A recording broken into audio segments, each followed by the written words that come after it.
on. So, what you're going to do, okay? His better side for a canter is the other way if you want to try that first, in my opinion. Might as well get on the good side. But I'd probably try and keep him out of that area over there. Maybe come on this I'll side. keep them on this side of the block. Yeah. And between you and there, okay. I mean, you can go over there if you Yeah, want, but I'm just using your space. Just do it just like your other horse.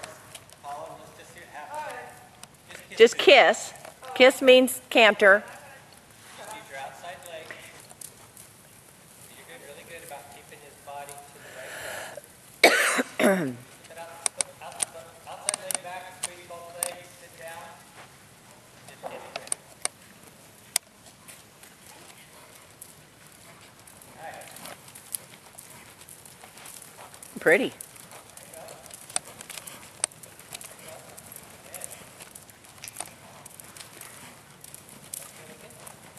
Nice and smooth.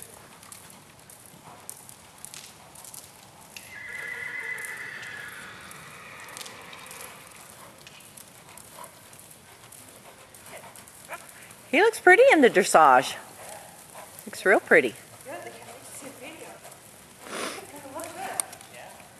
Very nice. That's really good. Yeah, he likes that. He likes to be told he's a good boy and patted. That looked really nice. You just did right, really good After trick. about 8 rides and different horses, I'm finally getting better at this. First time I was almost unconscious, I was so scared. Yeah. But his stride took 3 strides, he was on the other side of it.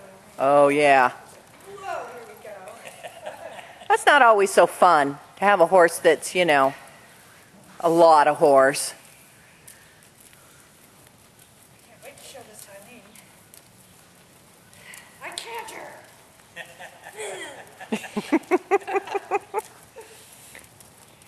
He does good in that bridle. Oh, good. Yeah. Was I sitting back and everything? That's one thing about him. Always, if he feels like he's starting to rush a little bit, just sit down and relax. Sit deep, relax, and he'll settle in. Because he's got a little bit of a rushiness in the transitions because he's still, you know, young. But Yeah, like Jamie said, just sit down into him. He'll just cruise around.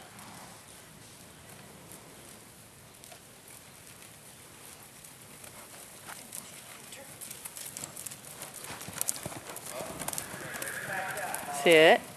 Okay, make sure you get him in the right lead. Okay? What did I do wrong? All you gotta do is you had him kind of facing to the left. Great. Yeah.